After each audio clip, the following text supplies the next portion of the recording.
Welcome back to another video on the dead internet theory. Consider this a sequel or a companion video to the original. To quickly recap, the basic idea behind the dead internet theory is that the internet as it exists now is empty, devoid of real people, and that the US government is using the power of AI to gaslight the entire world population. Yeah, that's a lot to take in all at once. So if you haven't seen the first video, I highly recommend checking that out. Whereas the first video was a deep dive into what exactly the dead internet theory is, today's video will examine one of the creepiest aspects of it. What is that aspect? Well, it's the concept that the internet is a Potemkin village. To kick things off, let's explain what a Potemkin village is. Merriam-Webster defines a Potemkin village as an impressive facade or show designed to hide an undesirable fact or condition. Let's break it down further. Trust me, all of this matters. Think of a Potemkin village like the set of a movie. There are impressively detailed fake buildings all around with painted walls, decorated rooftops, potted plants, realistic props, and intricate details littered about. In front of this movie set are actors and actresses dressed in period-accurate clothing, speaking in accents that fit the time and place. It's all fascinating, realistic looking, and entertaining, but it's fake. It isn't real. What's being shown to you is not reality. Now, if you knew going in that this was a movie set and that most of what you're seeing isn't real, this wouldn't be an issue. But a Potemkin village is made to deceive you. Let's briefly dive into the origins of this phrase. Grigory Potemkin was an 18th century Russian nobleman who, among his good and bad actions in life, allegedly wooed Catherine the Great. During Catherine's 1783 tour of new Russian possessions in the Crimea, Potemkin endeavored to show her and the foreign ambassadors accompanying her the best version of the empire. Apparently, Grigory had built up this grand facade of pretty towns in the distance on riverbanks. At stops, Catherine would be greeted by well-dressed regiments of men and serfs, all dressed up in fanciful garb to show off a grand sense of prosperity that didn't actually exist. In fact, there was a famine going on.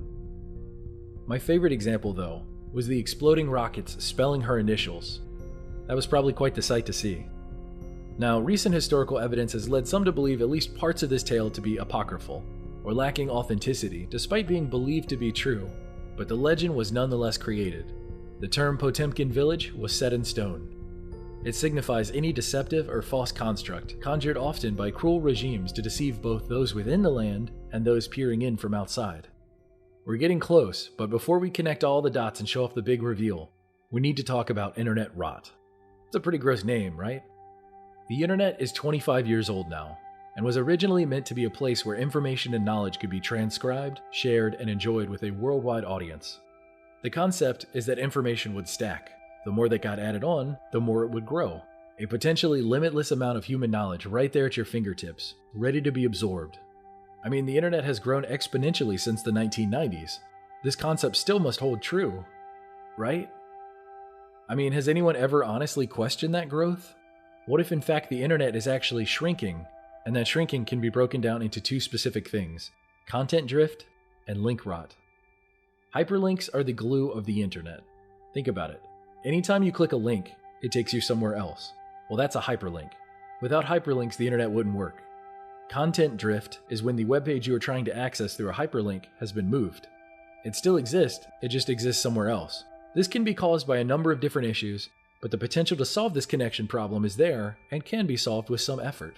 That is content drift. The bigger and scarier issue is link rot. Link rot is the phenomenon of hyperlinks over time ceasing to point to their original target, due to that resource becoming permanently unavailable, meaning the information or the results that you wanted simply aren't there anymore. Did you know back in 2013, it was discovered that 49% of links cited in Supreme Court cases are broken? Meaning if you go back and try and read through all of those cases and decisions, nearly half of the hyperlinks do not work anymore. This isn't like some small fan site you enjoyed as a teenager being shut down over the years. These are links cited and used in Supreme Court cases, the highest level of decision making in the United States, and they don't exist anymore. And this was back in 2013. I'm sure that number is much higher now. In 3 legal journals, the Harvard Law Review, the Harvard Journal of Law and Technology, and the Harvard Human Rights Journal, 70% of links no longer work. This isn't just a problem, it's endemic, meaning it's so common and so prevalent that it can't be dealt with easily. These two terms, content drift and link rot, combine together to make up the term internet rot. It's the fading away of the overwhelming vast majority of the internet. So when I say that the internet is dead, I don't just mean that the majority of people online are bots and aren't real. I also mean that most of the internet is dead, thanks to internet rot. Surely this is just the result of a natural cycle of older content getting relocated or removed and newer content taking its place, and links simply not getting updated, right? Well, it turns out it actually gets worse, much worse. You now understand the terminology and the history behind the phrase Potemkin Village, as well as the concept of internet rot. But how does it all come together? The answer to that is Google. Google is a Potemkin village. Do a quick Google search, and within a second you'll receive a fancy facade of seemingly endless information instantly appearing before your very eyes. Incredible, right? Let's check it out. First, you need a basic search term to show off what I mean, and it can be whatever you want. How about pizza? That's simple enough. When you search pizza with Google, you are instantly given, at the time of this video, over 1 billion results in 1.02 seconds. That's incredible, right? I can't wait to dig through 1 billion plus links to pizza and discover all there is to find out. If you count the number of results on page 1, you'll see that there are 9 results. That's not a lot of links right off the bat, but I guess they don't want to overwhelm you with too much pizza knowledge. 9 results on the first page, that's fine. Let's go to page 2. Nearly the same as page 1, this time we got 10 results in less than a second. If you were like most people today, you probably wouldn't dig any deeper than this. Usually you can find what you're looking for on the first page or the second page of results, or you kind of give up. But we're on a quest for knowledge, so we have to go deeper. When we hit page 3, it's the exact same. Billions more results to go, with 10 results on the page. Same with page 4 and 5. But when I got to page 6, something weird happened. Somehow the results for pizza jumped up to 1,340,000,000 from 1,050,000,000. Did Google just discover 290 million extra pizza results between clicks? On page 24, Google still says we have 1,340,000,000 results to go. The next weird anomaly doesn't happen until page 25. It instantly drops to 1,210,000,000. I'm sorry, but where did those extra 130 million results go? It's crazy how hundreds of millions of results are appearing and disappearing, moving and shifting around so quickly and so easily. Going by the math of 9 results on page 1 and 10 results on page 2 to 25, we have only seen 249 results for pizza up to this point. The rest of the pages showed the same result of 1,340,000,000 until we got to the final page. What was the final page? I mean, it had to be an insanely high number to show all the billion plus results, right? Wrong. It's page 35. On page 35, the facade completely breaks apart and reveals the total number of results, listed as 348. That's 348 results for pizza total. As in everything Google has listed when it comes to pizza web results, 348. What? What happened to the other 1,340,000,000 results? Where did they go? Why does Google say that they have over 1 billion results when they clearly don't? Something isn't right here. Is Google a Potemkin village? Is Google showing off an intentionally deceptive high number to impress you, when in reality it's actually hiding the true number until after you've gone through 35 whole pages? Wait a second, let's step back, let's be rational about this. Before we get all crazy, at the bottom of the page, Google says, in order to show you the most relevant results, we have omitted some entries very similar to the 348 already displayed. If you like, you can repeat the search with omitted results included. Okay, everything makes sense now. That seems to be the problem. I guess the 1,340,000,000 results were very similar to the 348 that were displayed.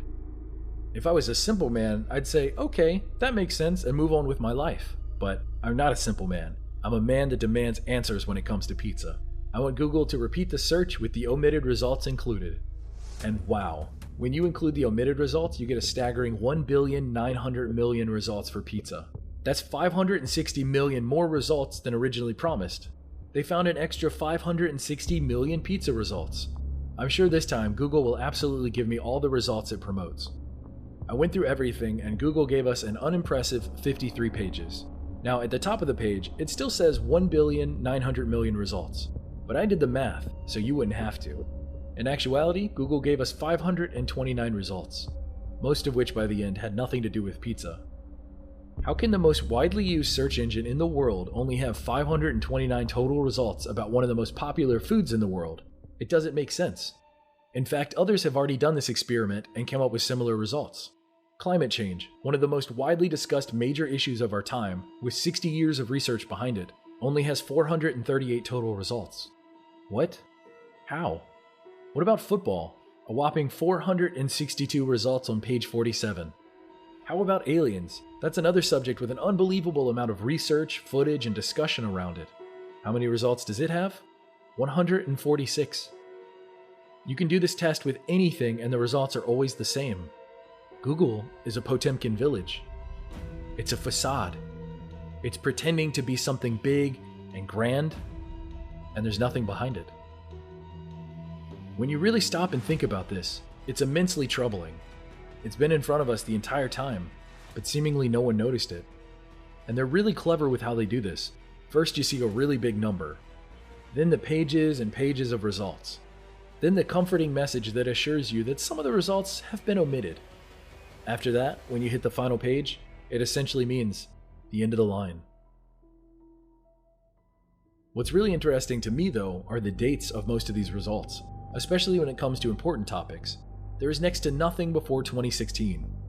The few that there are from government websites, university research branches, or scientific publications, but noticeably missing are the personal blogs, web pages, any content created by individuals not affiliated with the media, a corporation, or government. It's really strange. So what in the world happened to all of the billions and billions of pages of content that people have created over the years? Is it all just internet rot? That can't possibly explain it all, can it? Are they actually still there somewhere in the background, but for some reason inaccessible through Google search? Or are they really just gone?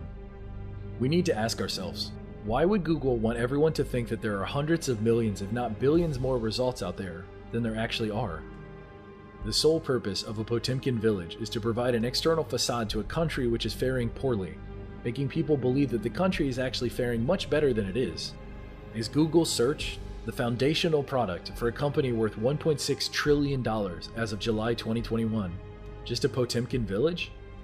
And if it is a Potemkin village, who is this all for? Is it to fool the shareholders, the US government, corporations, Google, the internet as a whole?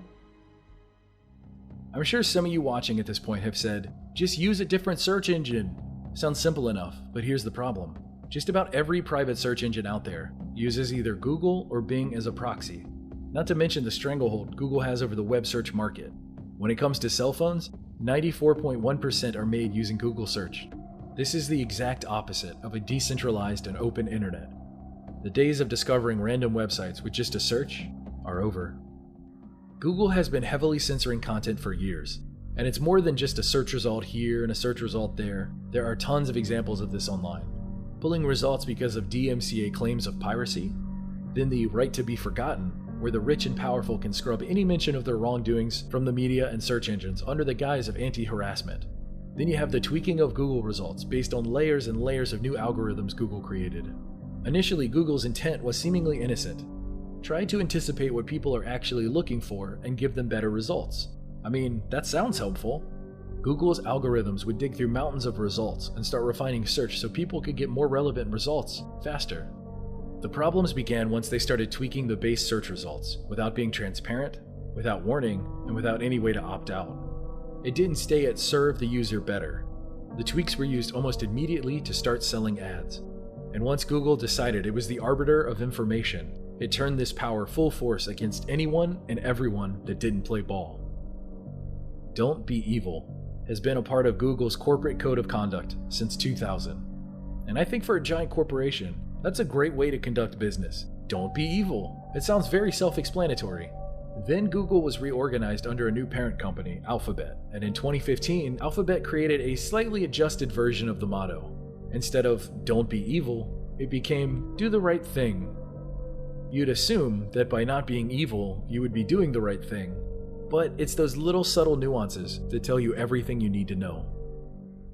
Google is a Potemkin village, and the internet is rotting away. Decades of lost information is kept from us behind powerful gatekeepers, while billions of internet pages filled with anything and everything are being lost to time and rot. Imagine if millions of physical books all over the world just started dissolving away, the very ink on all of their remaining worldly pages evaporating and becoming unreadable. All the digital copies of those books become corrupted and unsalvageable. Imagine a world where this is happening and no one has really noticed it. No one seems to talk about it, and no one is seemingly bothered by it. I'm not saying everything disappearing has inherent value, but surely some of it does, right? Like all forms of entertainment, preservation matters so much because it's our history, it's our culture. Before the days of writing and record keeping, so much of our history has been lost. In the early days of cinema, so much of that footage has been lost. In the early days of music and audio recordings, so much has been lost. When it comes to video games, shut down online games, and interactive media, so much has been lost. Permanently. And here we are for the millionth time doing the exact same thing. It's a case of all of us living today and thinking about the future, but not taking a step back to see how important the past was. So what can we do to save this? Honestly, not as much as you'd think. First of all, using a different search engine, well, that's one attempt. Using the Internet Archive's Wayback Machine is another way to store digital web pages for the future. If you've never used that site before, I highly recommend it. It's got all kinds of internet sites digitally captured in the past, and you can return to them today and look at them. It's nowhere near even close to being complete, but it's one of the only practical ways we have to preserve dead or dying websites and hyperlinks. It's also a great way to spend an afternoon being nostalgic. Go check up on your Neopets, I'm sure they miss you. Another thing you can do is upload any digital media you still have or can find to the Internet Archive. You can go on there now and explore years worth of archived content for free. Old books, films, songs, magazines, TV ads, internet video clips. Add to it, enjoy it, go check it out. I'm going to have links to all of these things in the description. The Dead Internet Theory 2. What did you think about all this? Again, this is just building upon a theory, and what you choose to believe is up to you. Was this all too much to take in? Or is it yet again another chilling reminder that we really aren't in control of anything? If you enjoyed this video, please like, subscribe, and share this video. I know everyone hates hearing that, but it really does help, and I would greatly appreciate it. If you have the means and the desire to, you can support me over on Patreon, where everyone got to watch this video early, as well as all of my videos, plus exclusive videos only for patrons. I add new stuff every single month. Also, if you have any good suggestions for upcoming video topics or ideas, please leave them in the comments below. I'd love to hear what you have to say, and I'm down to explore whatever you all want. Until next time, never stop searching.